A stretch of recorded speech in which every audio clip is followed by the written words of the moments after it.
The Jello Program, coming to you from Radio City, New York, starring Jack Benny with Mary Livingston, Phil Harris, Kenny Baker, and yours truly, Don Wilson. The orchestra opens the program with For No Rhyme or Reason.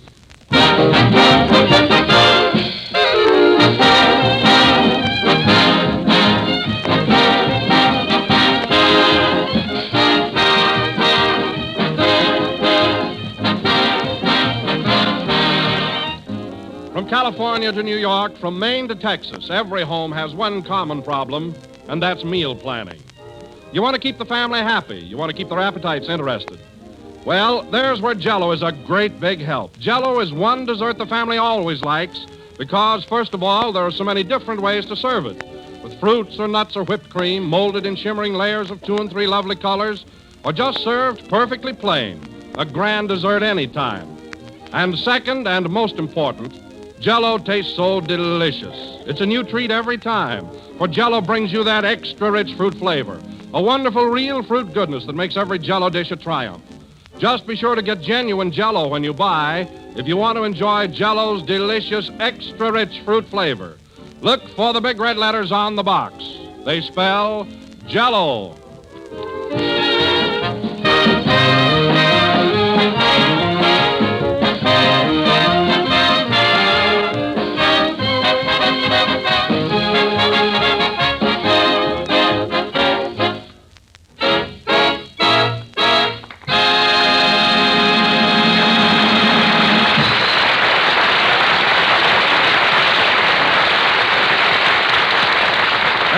Ladies and gentlemen, let us welcome to New York that little ray of California sunshine. That shivering, quivering, ice-kissed comedian, Jack Benny.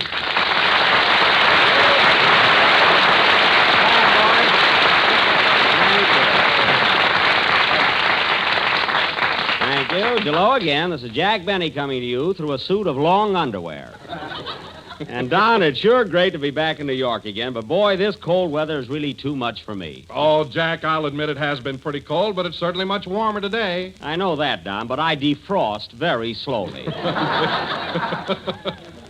You know, coming from California, my blood happens to be thin, what there is of it. Oh. I can hardly stand it. I know how you feel, Jack. After the sun goes down, it does get pretty frigid. Frigid? Why, Don, the other night I slept under 6 blankets. I felt like the bottom wheat cake. But cold or no cold, it's good to be back in old Manhattan. Huh? Well, tell me, Jack, you've been in town now since Thursday. What have you been doing with yourself? Oh, I've had a lot of fun, Don. I saw some shows, went to a couple of nightclubs, and last night I was invited over to Fred Allen's apartment for dinner. Oh, Fred Allen, huh? Yeah, he and I are pretty good friends now, you know. Well, I'm glad to hear it. Has Fred got a nice apartment? Oh, how could I tell, Don, with all that laundry hanging in the living room?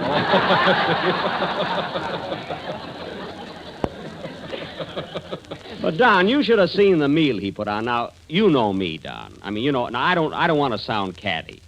But after all, how often do I come to New York? Maybe once a year. Well? Well, you think he could have had sardines some other night. Sardines? Yeah, I wouldn't have liked them if he'd opened them with the key to the city. Oh, really? I got even with him, though. When I left, I took 3 spoons back to the automat. Wait till he finds that out. Huh? Gee, it doesn't seem possible that Fred would invite you to dinner and serve that kind of a meal. Well, he did. And wait a minute. Here's the payoff. No, the only ones there were Fred, Portland, Mary, and myself. And when we got through eating, Fred asked me to get up and make an after-dinner speech. An after-dinner speech? What was that for? Well, he was hoping I'd say something that he could use on his program next Wednesday. Oh. You know. Oh, I get it. I fooled him, though. I got up and recited the Gettysburg Address in French.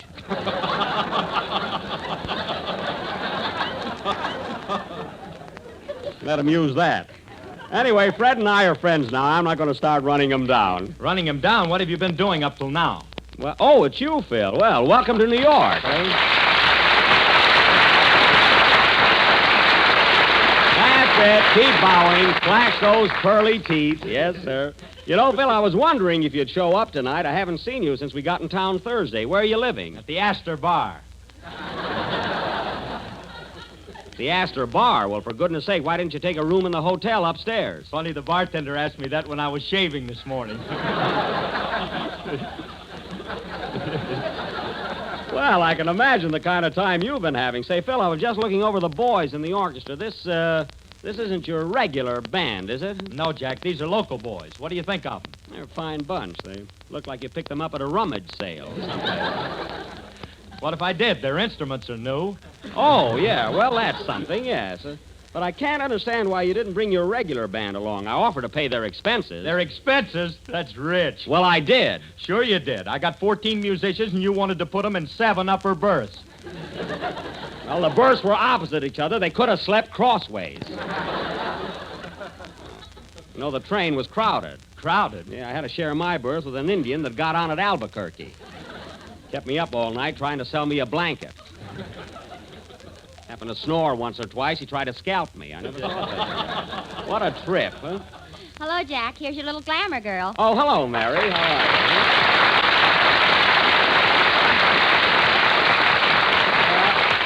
you? That's it, Mary. Keep bowing. Show your silly hat. How do you like this New York weather, Mary? What a change. Burp, it's cold. Burp? That's burr.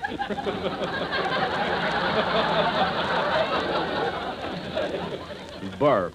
Hello, Don. Hello, Mary. Have you been having a good time since we got here? Oh, swell, Don. Gee, I love winter New York. I've been taking long walks in Central Park every day. Walking in the park with all this snow? Are you crazy? It's almost gone now, Jack. Well, maybe it is, but I saw a picture of Mayor LaGuardia in front of the City Hall last week, and the snow was way up to his ears.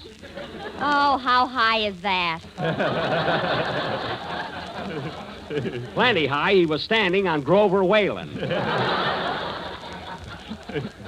Now, that's silly. What was Grover Whalen doing under the snow? He was keeping his gardenia fresh. Well,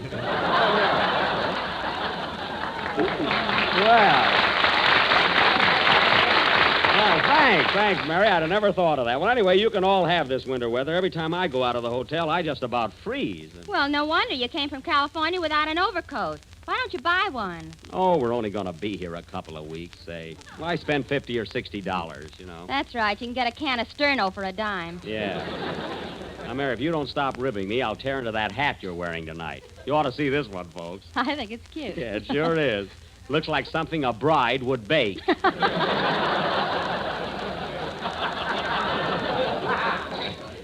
That's what the girl in the store said. Well, she was sure clicking. Say, Phil, we got a long show to do. How about a number? Huh? Okay, Jackson. Okay. Hold it a minute. Come in. Oh, how do you do? Hello, Jack. Are you busy? Well, miss, right now I'm... Oh, for heaven's sake, I'll be doggone. Rosie Nicholson. That's me. Well, gee whiz. Come in. What a surprise. Hey, fellas, this is Rosie Nicholson, a girl I used to go with when I lived here. How do you do? Hiya, Rosie. Mary, this is an old sweetheart of mine. Oh, yeah? Well, Rosie, Rosie, I haven't seen you in years. I knew you were in town, Jack, so I just thought I'd come up and say hello. Well, I'm glad you did. You're looking great. But, Rosie, you've gained a little weight, haven't you? Yeah, now I go with a guy that feeds me.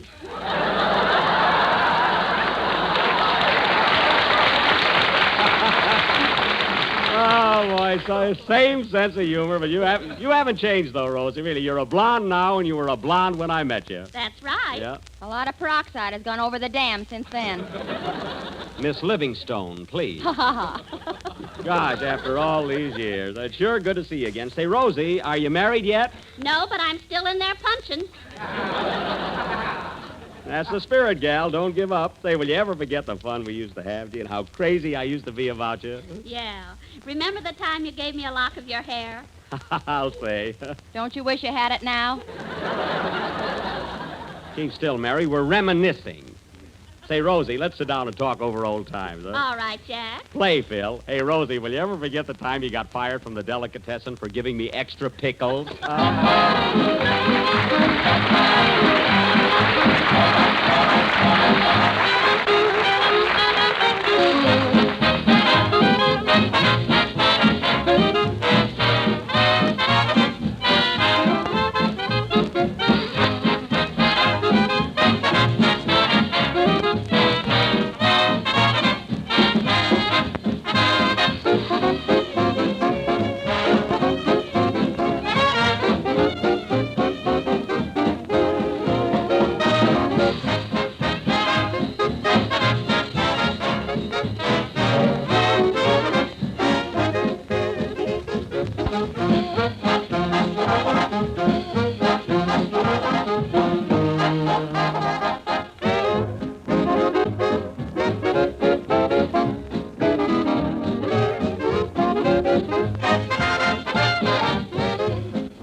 Pocket Full of Dreams, played by Phil Harris and his Van Steeden Orchestra. And now, folks...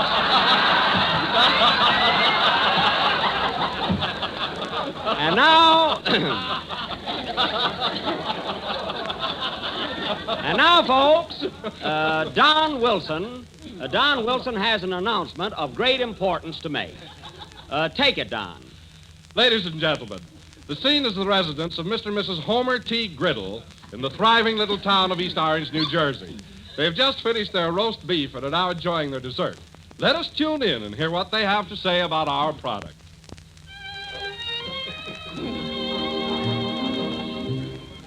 Gee, darling, this is a swell dessert. It's so appetizing. What do they call it? I'm glad you like it, Homer. It's called... My, it's delicious. And tempting, too.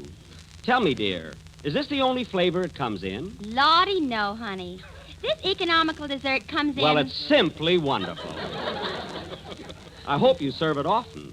Oh, sweetheart, is there any way of telling this from other similar desserts? Yes, indeedy, precious. All you have to do is look for the... Well, I must run along now. I have an appointment at the office. Where is your office? It doesn't say here.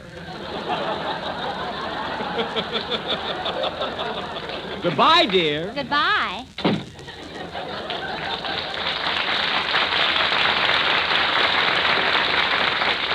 Ladies and gentlemen, I venture to say that this happy couple were eating Jello. It is economical, easy to make, and comes in 6 delicious flavors. And now, folks, to resume in a lighter vein, tonight as we are visiting to New York, we are going to present an original murder mystery.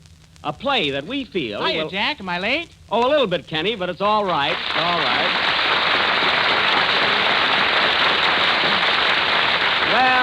Well, look at those rosy cheeks. Say, Kenny, how do you like this kind of weather? It's a little different from Glendale, isn't it? Huh? I'll say it is.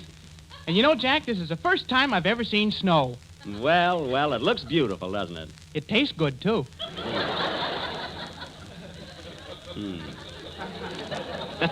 Gee, but snow is funny stuff. Say, Jack, I wonder where it comes from. Well, it's very simple, Kenny. Snow is fundamentally rain. But due to atmospheric conditions, the moisture in the clouds condenses into minute crystals. And these tiny particles fall to the earth in dainty white flakes. Well, shut my mouth. Well, it serves me right for even attempting an explanation. Now, why don't you tell him about the stork? No, keep still. He asked me a question, and I answered it. I know, but ever since you bought that encyclopedia, you've been showing off. I have not. You have, too. The other day, I just asked you what time it was, and you told me how they make watches. Oh, forget it. And now, ladies and gentlemen, as I started to announce, we are going to present an original... Say, Jack, Yes? is that Kenny Baker, your tenor singer? Oh, yes, Rosie. Oh, Kenny, this is Miss Nicholson, the girl I used to go with. Gee. Yeah. Do you live in New York, Miss Nicholson? Yes, I do. Are you a siren? Kenny!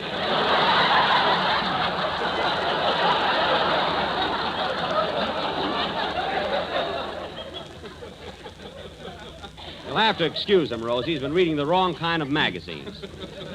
And now, folks, as I started to announce, Kenny, stand still and stop scratching.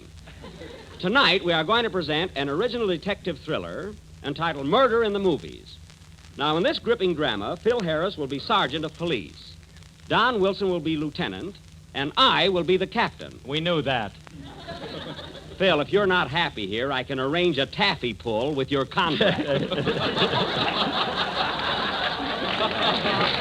You see, they'd like that. Now, let's see. Well, I think that Stop before... arguing, Phil. Jack should be police captain and nobody else. Why should he be? Just give me one reason. I'll give you 2. He's got flat feet. Now, wait a minute, Mary. My feet are not flat. Go on. Your Yeah. footprints on the beach have fooled many a duck hunter. Well, I can't help that. Now, let's see. Oh, Jack, is it really true that you purposely flattened your feet the day the United States entered the World War? No, Don, the World War had nothing to do with it. It was an accident. An accident? How could you accidentally flatten your feet? Because I was hanging out of a window at the time, and I was so surprised at the war news that I dropped. That's ridiculous. Why were you hanging out of a window? Because we were a large family, and shut up.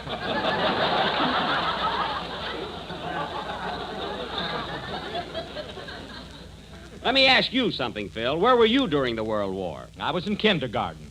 Kindergarten? What are you laughing at? I'll bet he had a flask at his rompers. You said it. Any guy that'll put on rompers just to avoid being shot, I have no sympathy for.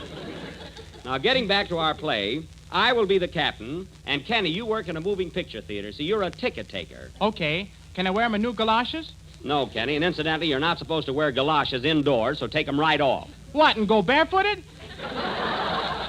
Barefooted? Kenny, you mean to tell me you haven't got shoes under those galoshes? What do you think I am, a sissy? Well, you got a high voice, if that's what you mean. Now, Mary, you're going to work in the same moving picture theater. You're a cashier. That's me, Shortchange Livingston. Well, there'll be none of that. And now, folks, our play, Murder in the Movies, will go on immediately after Kenny's song. Are you ready, Kenny? Yeah. Well, go ahead. And stop that scratching. Are you wearing long underwear or have you been to the flea circus? Both. Oh, you poor kid. Sing.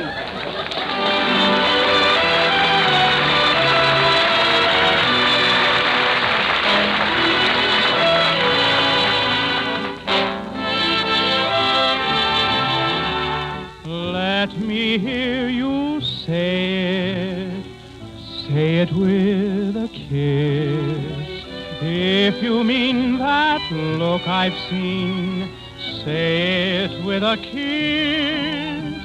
You don't have to know the words to love's familiar tune. Say it with a kiss and say it soon.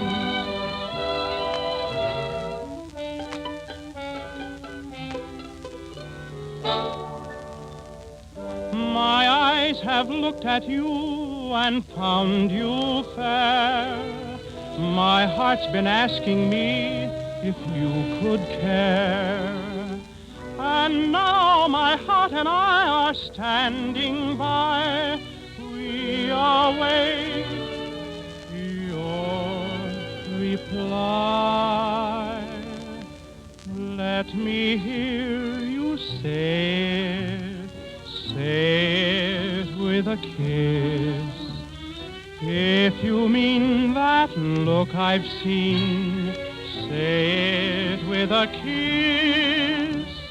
There is wine and candles shine and music in your lips, magic in the touch of your fingertips. Words may not convey, say it with a kiss, and your look might speak a book that my eyes might miss. You don't have to know the words to love's familiar tune. Say it with a kiss and say it so.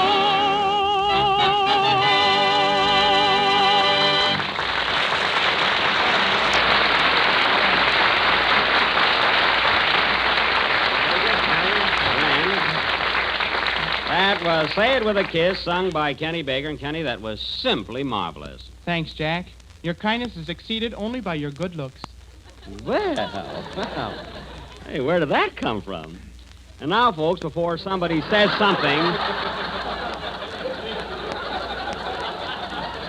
he couldn't let that line go by without making a face at me. And now, folks, we will proceed with our original dramatic thriller. entitled Murder at the Movies, or Please Don't Talk About Me When I'm Gone. The scene opens at police headquarters where we find Captain O'Benny and his assistants, Lieutenant Wilson and Sergeant Harris. Curtain. Music.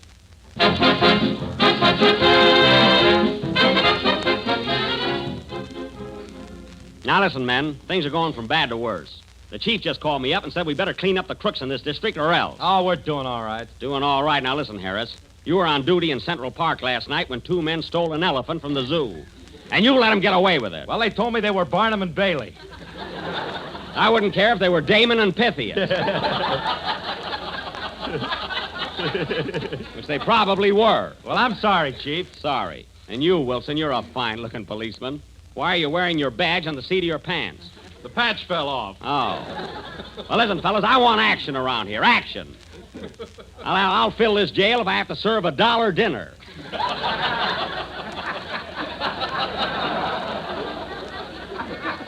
That's what. I'll take it. Hello, police headquarters. Hello, police headquarters. Hello, Cap. This is Mamie Livingston, cashier at the Bijou Theater. Oh, hello, Mamie. How's Trix? Fine. She just had pups. I don't mean that. What did you call me up for? Better get over here right away, Cap. A fellow was just murdered right in front of my box office. Gee, was cute. Murdered, eh? How do you know he's dead? He doesn't wink back. I see. Well, tell me, when did this murder happen? 3 hours ago. 3 hours? Why didn't you call me before? I was selling a ticket to a Scotchman. Oh. Well, hold everything, Mamie. We'll be right over. What's up, Cap? Plenty. There's been a murder in front of the Bijou Theater. We better get over there at once. Right with you, Cap. Now, this may be dangerous, so take everything you need. Oh, Harris, where's your bulletproof vest? At the cleaners. I'm going to a party tonight. Oh, well, it's lucky you got an excuse. Come on, man. Let's go. Gee, it's cold out tonight. Sure, it's cold. You ought to buy an overcoat. Oh, I can stand it. There's the police car. Let's go. Calling all cars. Calling all cars. Murder at the Bijou Theater. Also free dishes. That is all. Step on it, Wilson. I've almost got a set. Say, Cap, can we stop by Joe's pawn shop for a minute? What for? I want to pick up my gun. We haven't got time for that. Come on, give her the gas, Wilson. Okay.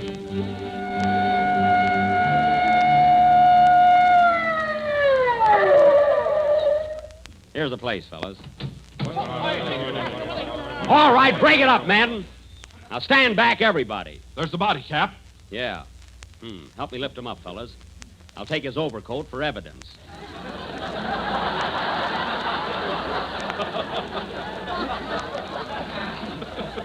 Evidence? Shut up.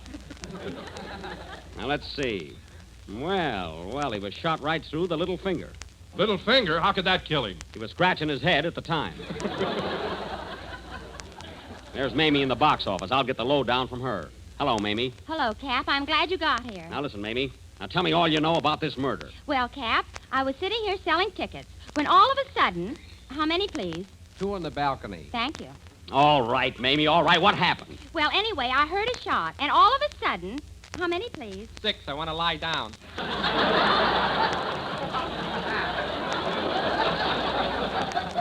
Now, come on, Mamie. I got to get the facts. What did the murderer look like? What was the color of his hair? I don't know. He had a hat on. Well, his eyes, then. His eyes. What color were his eyes? He had dark glasses on. Oh, well, what about his face? What did his face look like? A veal cutlet. You're trying to shield him. Now, where did he go? Well, as soon as he fired the shot, he ran into the theater. That's what I wanted to know. Come on, boys. We'll go in after him. We're with you, Cap. There's the doorman. Hey, buddy, did a man come in here a few minutes ago with a gun in his hand? Yes, sir, he did. Was the gun smoking? Yes, so I made him sit in the loges.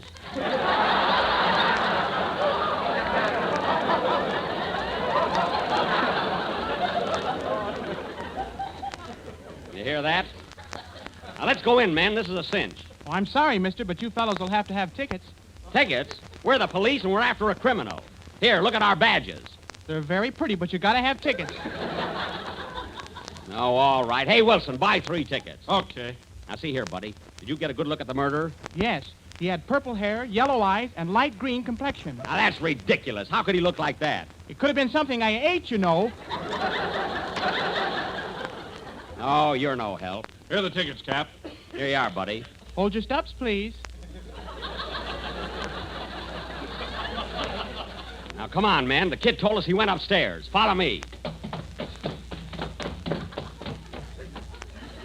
Okay, men. Here are the loges. Now, let's take it easy. We got 'em cornered now. Stubbs, please.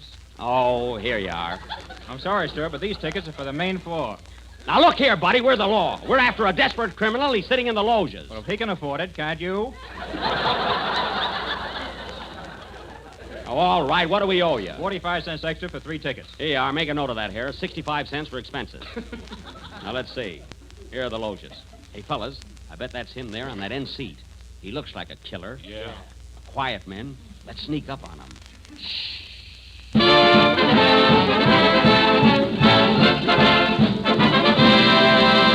Oh, darn it, there's the newsreel. Philadelphia, Pennsylvania. Army beats Navy 14-7 in thrilling football game. The crowd is in a frenzy as Army scores its first touchdown. Wow, look at that guy run. Harris, you're here on business. New York City, New York. Animal lovers mourn the loss of Oscar the elephant, which was stolen last night from Central Park Zoo. Police are baffled. We are not. Then where's the elephant?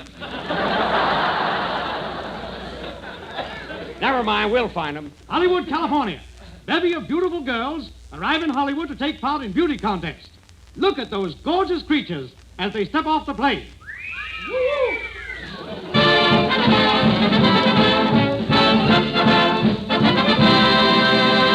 Well, thank heaven that's over. Now, come on, men. We got to catch that murderer before he gets away. Hey, Cap, there's a fellow with a gun sitting over there by the door. That's the guy we want. Come on.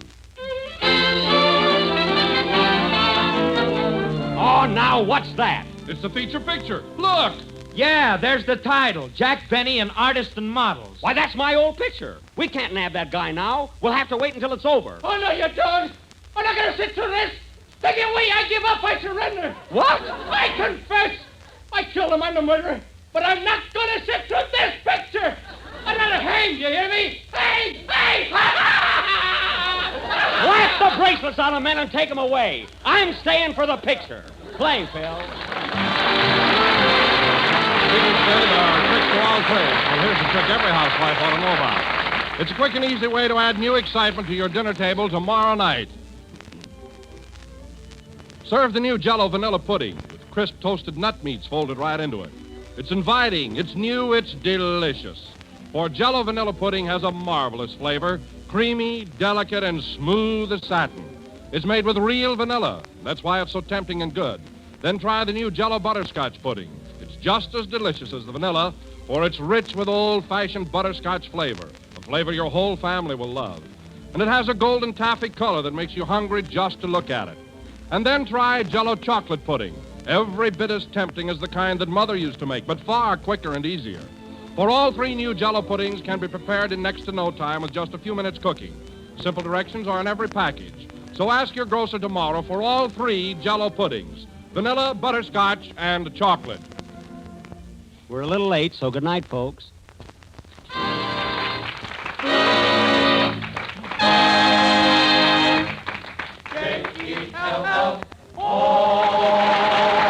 film statement Kisses is from Going Places.